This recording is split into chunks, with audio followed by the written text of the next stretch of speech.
Hello everyone, welcome to Jyoti classes. आज calculus का first class है। ठीक है, कैलकुलस के फर्स्ट क्लास में हम लोग स्टार्ट करने वाले हैं लिमिट टॉपिक से। ठीक है, लिमिट से ही स्टार्ट होता है कैलकुलस, उसके बाद लिमिट, फिर कंटिन्यूटी, फिर डिफरेंशिएबिलिटी, फिर डिफरेंशिएशन, फिर इंटीग्रेशन। ठीक है, आगे ऐसे ही पूरा कैलकुलस का सारा टॉपिक कवर करेंगे टीजीटी के सिलेबस के अकॉर्डिंग। ठीक है, लेकिन क्या आपको पता है लिमिट से पहले हमें क्या क्या पढ़ना है? मान लीजिए ये लिमिट है। ठीक है, लिमिट निकलता किसका है? फंक्शन का।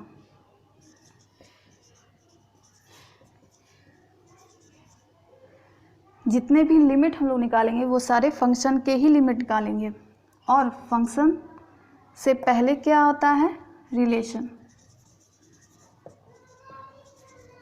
ठीक है, रिलेशन आता है। और रिलेशन किसका? ए क्रॉस बी का। वेयर ए क्रॉस बी को कह सकते हैं कार्टेशियन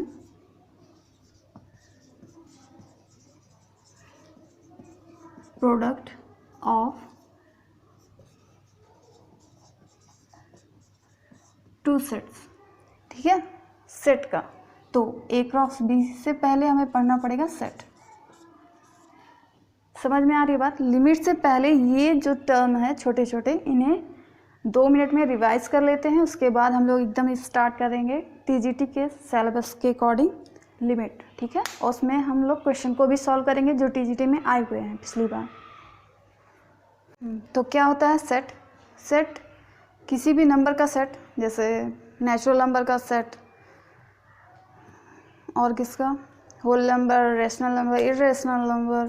ठीक है, अल्फ़ाबेट्स का सेट, ये तो हम लोग पता ही है क्या होता है। ठीक है, तो Cartesian product of two set, मान लीजिए उसको सर्कल डायग्राम से अच्छे से समझेंगे। ठीक है, उसी से अच्छे से समझ में आ जाएगा आपको।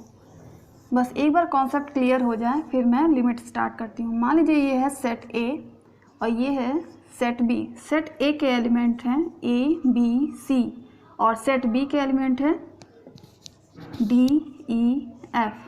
तो इन दोनों सेट का कार्टेशियन प्रोडक्ट क्या होगा? ए क्रॉस बी क्या होगा? ऑल पॉसिबल ऑर्डर्ड पेयर, जितने भी पॉसिबल हो सकते हैं ऑर्डर्ड पेयर को लेंगे। ऑर्डर्ड पेयर क्या होता है अभी बताती हूँ। पहले इसका सेट बना लीजिए, A comma D, A E, A F, यही है आपका ऑर्डर्ड पेयर ये।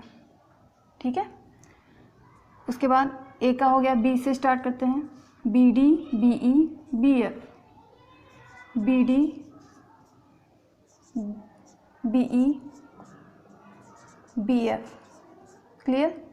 फिर सी से C D, C E, C F, C D, C E, C F. Clear है? ये कार्टेशियन प्रोडक्ट है सेट ए और सेट बी का। ठीक है, उसके बाद आता है रिलेशन। रिलेशन मीन्स क्या? वैसा रिलेशन नहीं। ठीक है, रिलेशन सेट का ही पढ़ना है इसमें। तो इसके रिलेशन कितने कितने बन सकते हैं? कितने टाइप के रिलेशन हैं? सेट ए का सेट बी से क्या रिलेशन है आसान शब्दों में? ठीक है, तो पहले ये जानिए कि रिलेशन कितने टाइप के बन सकते हैं। रिलेशन बहुत है, एक टीचर का, एक स्टूडेंट से रिलेशन, एक माता पिता का, एक बच्चे से रिलेशन। ठीक है, टाइप्स ऑफ रिलेशन बहुत हैं। तो कितने टाइप्स के बन सकते हैं रिलेशन? जरा इसमें ध्यान से देखिए कितने ऑर्डर्ड पेयर हैं। 1 2 3 4 5 6 7 8 9 हैं।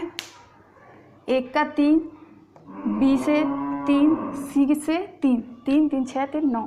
क्या इससे भी ज़्यादा पॉसिबिलिटीज़ हैं पेयरिंग की? नहीं।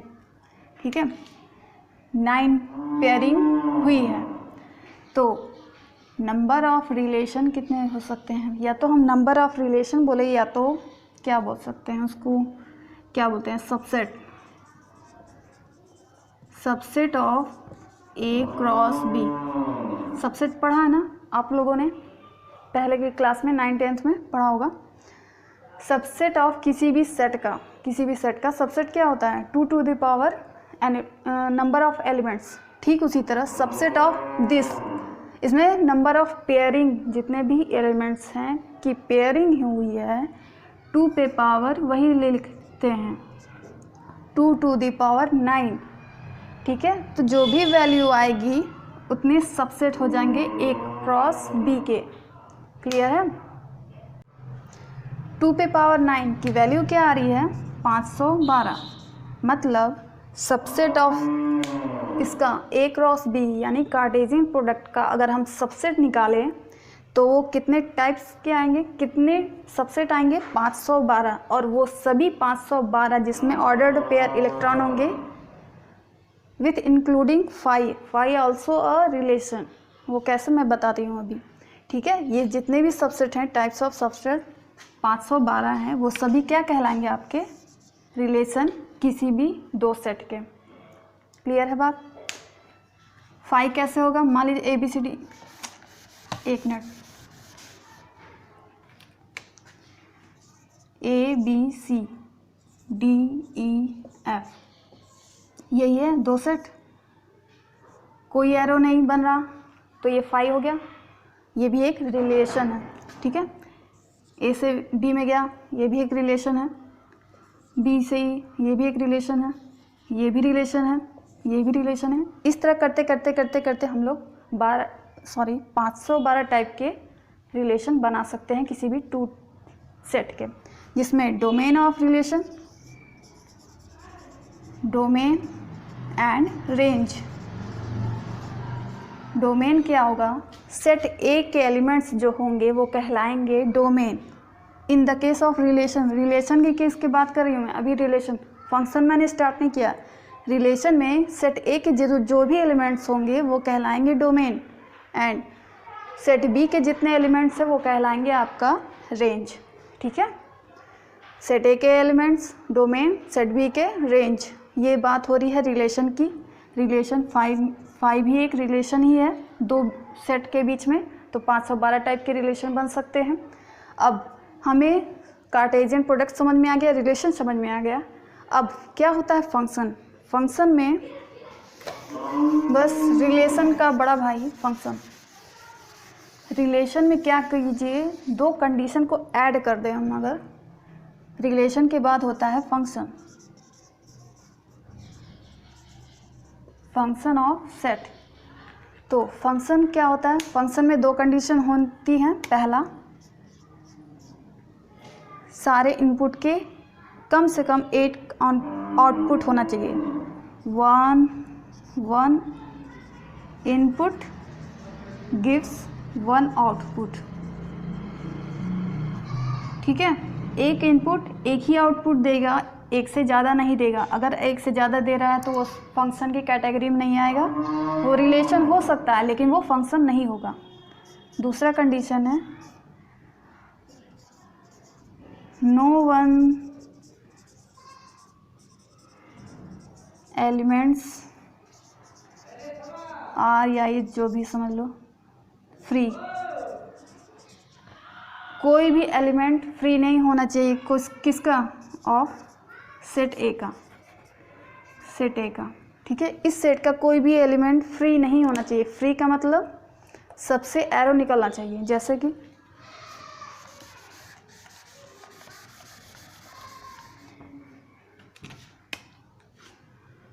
यही है ABCDEF, यही है रिलेशन। मैंने बताया कितने टाइप्स के बन सकते हैं। ठीक है, अब बारी है फंक्शन की। फंक्शन क्या होता है, फंक्शन में ये दो प्रॉपर्टीज़ या दो कंडीशन फॉलो होने चाहिए तभी ये सेट फंक्शन कहलाएगा, अदरवाइज नहीं। क्या होती है, 1 इनपुट से 1 आउटपुट, ये कहलाएगा आपका इनपुट। सेट ए कहलाएगा इनपुट, सेट बी कहलाएगा आउटपुट। क्लियर, 1 इनपुट से 1 आउटपुट। अगर ए से ही ई पे जा रहा है तो वो सेट फंक्शन नहीं कहलाएगा। फिर बी से भी ई पे जाना चाहिए, सी से भी एक ही जाना चाहिए एरो एफ पे, और एक भी एलिमेंट फ्री नहीं होना चाहिए। क्या ए बी सी कोई और बचा है नीचे? डी है यहाँ? नहीं, ठीक है, सारे एलिमेंट बिजी होना चाहिए, किसी ना किसी के पेयरिंग होना चाहिए सामने वाले सेट के साथ, ठीक है। एक भी एलिमेंट ना फ्री हो और एक एलिमेंट से एक ही पेयरिंग हो, ठीक है, बात समझ आई। सेट ए का कोई भी एलिमेंट फ्री ना हो और कम से कम 1 पेयरिंग हो, 1 ही हो, ठीक है। 1 से ज़्यादा होगा तो वो फंक्शन नहीं कहलाएगा। ऐसा भले हो सकता है, देखिए डी ई एफ, ऐसा हो सकता है कि ए की भी पेयरिंग ई के साथ हो, बी की भी ई के साथ हो, ठीक है। यहाँ पे डी फ्री है डी फ्री है, ए बी दोनों ई पे गया है, तो क्या ये फंक्शन है या नहीं? ये फंक्शन है, ठीक है। फंक्शन में सिर्फ इनपुट को देखिए, इनपुट के सारे एलिमेंट्स बिजी हैं, इंगेज हैं किसी ना किसी एलिमेंट के साथ हैं, और कम से कम एक कनेक्शन हो रहा है। बी का भी ई के साथ ही कनेक्शन है और किसी के साथ नहीं, ए का भी ई के साथ है, ठीक है। इससे हमको कोई मतलब नहीं है। आउटपुट बी, ठीक है, सेट बी यानी आउटपुट, इससे हमें मतलब नहीं है। फंक्शन में हम सिर्फ और सिर्फ इसको देखते हैं, ठीक है। अगर ये इन दोनों कंडीशन को फॉलो कर रहा है तो ये कहलाएगा फंक्शन ऑफ सेट्स, ठीक। अब इसका डोमेन और रेंज देख लेते हैं क्या होता है। अब देख लेते हैं domain of the function. Domain set ए है मान लीजिए, ये और ये बी है। सेट ए के जितने एलिमेंट है वो कहलाएंगे डोमेन। मीन्स क्या, A B C is domain. Codomain क्या होता है? Codomain elements of set B, D E F. और रेंज क्या होता है? RANGE, range. मतलब समझ लीजिए, अगर ए बी से कनेक्ट है, बी भी डी से कनेक्ट है और सी एफ से कनेक्टेड है, ठीक है, तो इसका रेंज क्या होगा? डी और एफ, सिर्फ डी और एफ रेंज होगा, ठीक है। क्यों रेंज होगा? ई क्यों नहीं है? क्योंकि इसके साथ कोई कनेक्शन नहीं है, कोई पेयरिंग नहीं हुई है। क्लियर है बात? जो एलिमेंट फ्री है सेट बी का उसे हम नहीं लेते हैं, बाकी डी और एफ जो कि कनेक्टेड है सेट ए के एलिमेंट्स के साथ, वही हमारा कहलाता है रेंज। क्लियर है बात? समझ आई? क्या होता है सेट? कोई भी सेट, ठीक है, उन दोनों का कार्टेशियन प्रोडक्ट क्या होता है? सारी possibilities of ordered pair electrons, ठीक है, उससे ज़्यादा पॉसिबिलिटीज़ नहीं हो सकती। ये हो गया ए क्रॉस बी। उसके बाद रिलेशन, सारे सबसेट, सबसे सिंपल लैंग्वेज में बता रही हूँ, सबसेट ऑफ कार्टेशियन प्रोडक्ट, वही हमारा रिलेशन है। जितने भी टाइप्स के सबसेट बन सकते हैं वो सभी रिलेशन कहलाएंगे उस सेट के, ठीक है। सबसेट हम कैसे फाइंड आउट करते हैं? 2 टू द पावर जितने भी ऑर्डर्ड पेयर एलिमेंट्स आ रहे हैं, ठीक है, वो सारे सबसेट रिलेशन कहलाएंगे। रिलेशन का डोमेन क्या होता है, रेंज क्या होता है बताया मैंने। और रिलेशन और फंक्शन में क्या डिफरेंस आता है सारे, अभी एक बार और क्लियर कर देती हूँ ये चीज़। जैसे फंक्शन को जानना बहुत ही ज़रूरी है, इसलिए मैं बहुत ज़्यादा बता रही हूँ। ABCDEF, जैसे रिलेशन तो ये भी है, ये रिलेशन है, ठीक है, सब रिलेशन है। एरो नहीं भी जाएगा तो भी रिलेशन है सेट ए का सेट बी के साथ। लेकिन फंक्शन में ऐसा नहीं है। फंक्शन में ये फंक्शन है ही नहीं अभी, क्योंकि ए से 2 तीर चले गए हैं, ठीक है। 1 से 1 का कनेक्शन होना चाहिए, ये भले जा सकता है, इधर वाला 2 हो सकता है, एफ फ्री हो सकता है, वो चलेगा, लेकिन इधर के एलिमेंट्स फ्री नहीं होने चाहिए और सब इंगेज होने चाहिए किसी न किसी एलिमेंट के साथ। और सेट बी मतलब सामने वाला एलिमेंट। तो इससे हम ये कह सकते हैं कि सारे रिलेशन फंक्शन नहीं होते हैं, लेकिन सारे फंक्शन रिलेशन होते हैं, ठीक है। रिलेशन अगर इतना बड़ा है सारा रिलेशन, ठीक है, किसी भी सेट का, तो उसमें फंक्शन सिर्फ इतना आएगा, ये एफ है, ये आर है, where R is relation F for function, ठीक है, बात समझ आई है। तो आई होप यहाँ तक समझ आया होगा। और डोमेन, रेंज, कोडोमेन क्या होते हैं फंक्शंस के, ये पता चल गया। अब हम अपना मेन टॉपिक स्टार्ट करते हैं, लिमिट, ठीक है, जिसका आप लोग को इंतज़ार था बेसब्री से। चलिए अब स्टार्ट करते हैं। तो चलिए समझते हैं लिमिट। ग्राफ की सहायता से अगर x किसी पॉइंट a की ओर टेंड्स कर रहा है, मान लीजिए ये कोई ग्राफ है, मान लीजिए, ठीक है, x a की ओर टेंड कर रहा है, तो y भी किसी पॉइंट की ओर, कोई भी पॉइंट के LMN x y z कुछ भी ले सकते हैं। चूँकि यहाँ पहले ही x y हो गया इसलिए फिर x लूँगी तो कन्फ्यूजन हो जाएगा, ठीक है। अगर x किसी पॉइंट a की ओर टेंड कर रहा है तो y भी उसके साथ साथ k की ओर टेंड कर रहा है, तो इस k को दिए गए फंक्शन, ये फंक्शन का ग्राफ है, ठीक है, दिए गए फंक्शन का लिमिट कहलाएगा। इसे लिखने का तरीका ऐसा है, लिमिट अगर x a की ओर टेंड कर रही है या अप्रोच कर रही है, तो दिए गए फंक्शन fx, यहाँ fx मीन्स y भी हो सकता है, fx को ही y बोलते हैं, इसमें कन्फ्यूजन नहीं होना चाहिए, चाहे y लिखिए चाहे fx लिखिए, ठीक है। तो इसकी वैल्यू, दिए गए फंक्शन की वैल्यू अगर k आती है तो k ही लिमिट है ऑफ द फंक्शन।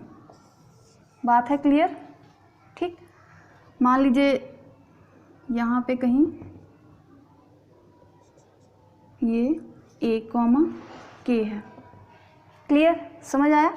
x का कोऑर्डिनेट a, y का कोऑर्डिनेट k, a, k। अगर x a की ओर टेंड कर रही है तो y k की ओर अगर टेंड करने लगेगा तो k ही क्या कहलाएगा, लिमिट कहलाएगा ऑफ दिस गिवन ग्राफ या फंक्शन, ठीक। अब यहाँ पे लिमिट का क्या मतलब है, ये एरो लिखा है या ये बिल्कुल भी नहीं लिखा है कि x इक्वल टू a, ये एग्जैक्ट a नहीं है, या तो a से थोड़ा सा कम है या तो a से थोड़ा सा ज़्यादा है, ठीक है। इसमें और इसमें बहुत अंतर है। इस x अप्रोच टू a का मतलब बिल्कुल नहीं है कि x इक्वल टू a है, ये इसका मतलब ये है कि x a के इक्वल नहीं है, उससे थोड़ा सा कम हो सकता है या थोड़ा सा ज़्यादा हो सकता है। मतलब उसके पास की वैल्यू अगर उससे थोड़ा सा पहले ले, ये वाली पॉइंट, ये,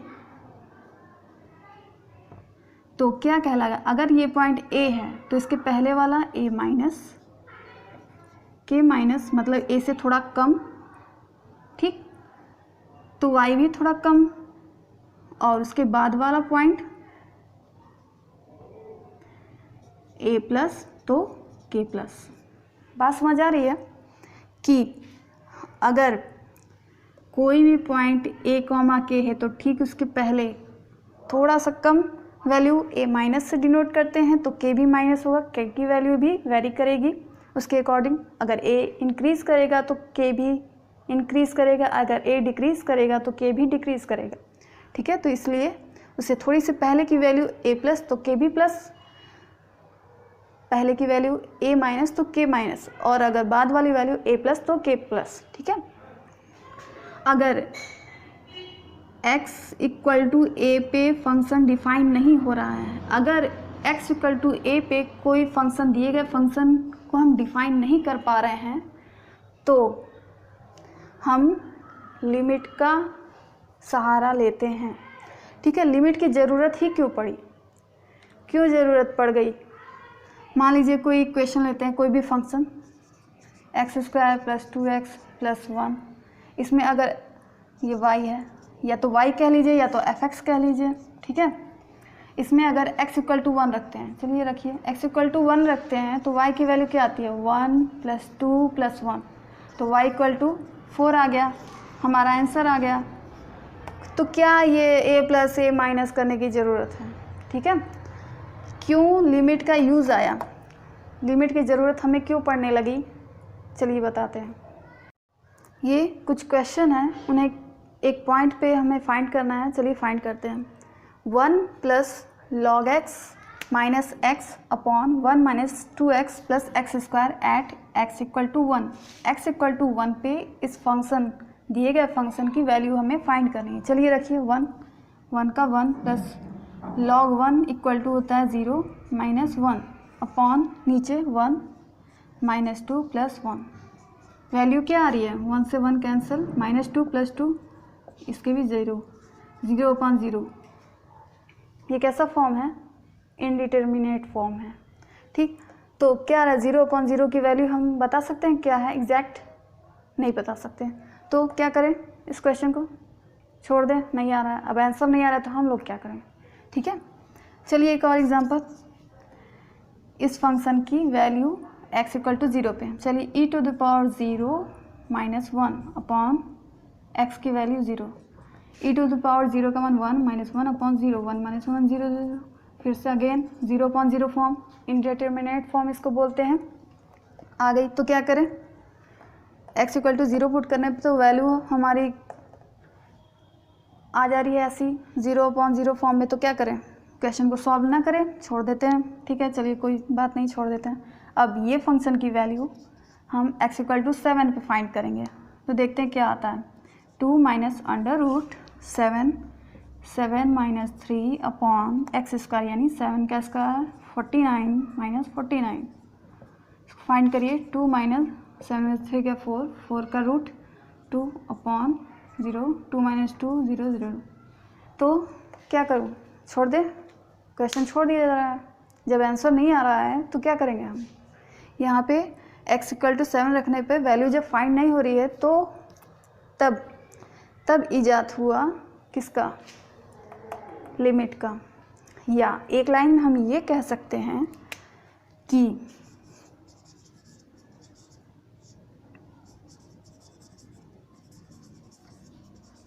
इनडिटर्मिनेट फॉर्म को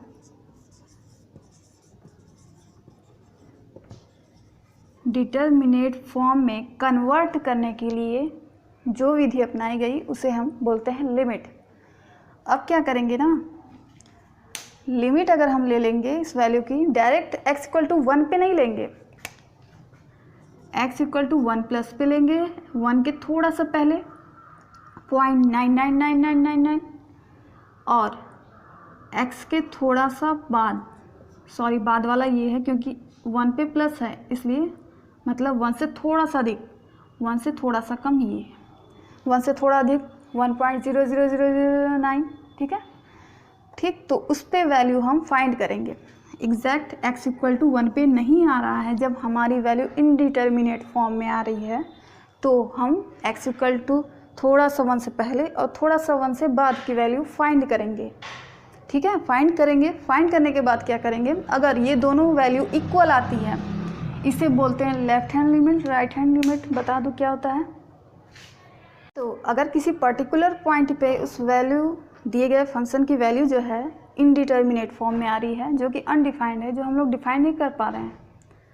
ठीक, तो क्या करते हैं, उसके ठीक पहले और ठीक बाद की वैल्यू फाइंड करते हैं। जैसे कि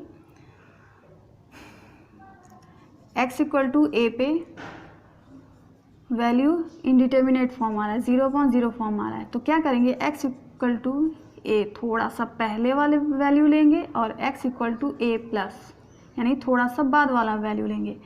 a से थोड़ा सा लेफ्ट गया तो इसको बोलते हैं लेफ्ट हैंड लिमिट, a से थोड़ा सा राइट वाली वैल्यू लेंगे तो उसको बोलते हैं राइट हैंड लिमिट। ठीक है, अगर LHL और RHL इक्वल आ गया तो कह देंगे कि हमारी लिमिट एग्जिस्ट कर रही है। ठीक है, लिमिट एग्जिस्ट कर रही है। अगर LHL इक्वल टू RHL आ गया तो, अगर LHL इक्वल टू RHL नहीं आया तो लिमिट डज नॉट एग्जिस्ट, ठीक है, बात समझ आई। इसको हम लोग क्वेश्चन करेंगे तो और अच्छे से क्लियर हो जाएगा, कॉन्सेप्ट क्लियर है। हाँ, तो पता चल गया इनडिटर्मिनेट फॉर्म अनडिफाइंड फॉर्म है, उसको हम डिफाइन नहीं कर सकते हैं, उसकी वैल्यू अलग अलग आएगी अलग अलग पॉइंट पे। ठीक है, तो कितने टाइप्स के होते हैं इनडिटर्मिनेट फॉर्म? कितने टाइप्स के होते हैं? 7 टाइप्स के होते हैं। 0/0, infinite upon infinite, infinite minus infinite, 0 into infinite, 0 to the power 0, infinite पे पावर 0 एंड 1 पे पावर इनफाइनाइट। इसको याद रखना ज़रूरी है। अब बोलेंगे क्यों ज़रूरी है? क्योंकि एक क्वेश्चन आया हुआ है पीजीटी टीयर 1 में 2014 का ये क्वेश्चन है जो मैं लिखने जा रही हूँ। क्वेश्चन आपसे पूछा था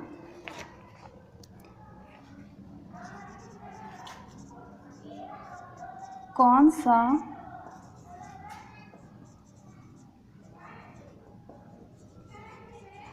इनडिटर्मिनेट फॉर्म नहीं है? ऑप्शंस थे आपके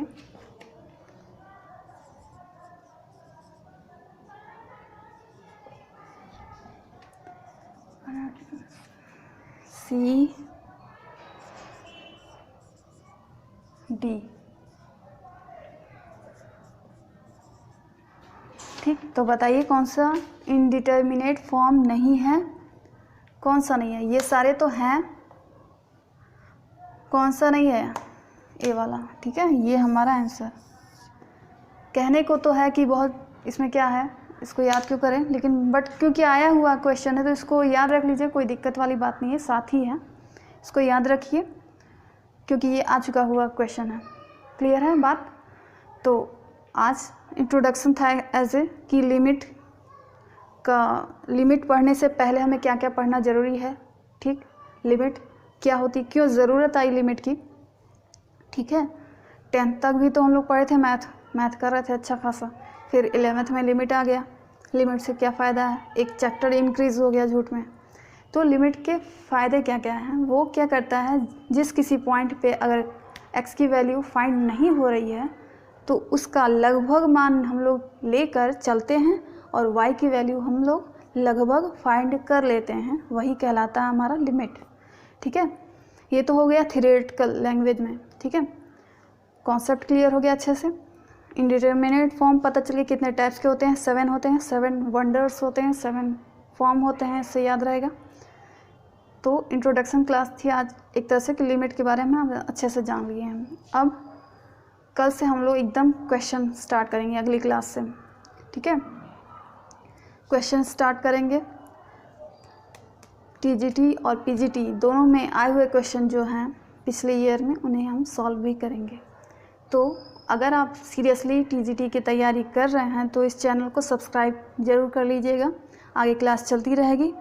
अगर कोई है आपकी नज़र में कि जो तैयारी कर रहा हो उसको शेयर कर दीजिएगा। अगर क्लास पसंद आई हो तो लाइक ज़रूर कर दीजिएगा। And thanks for watching.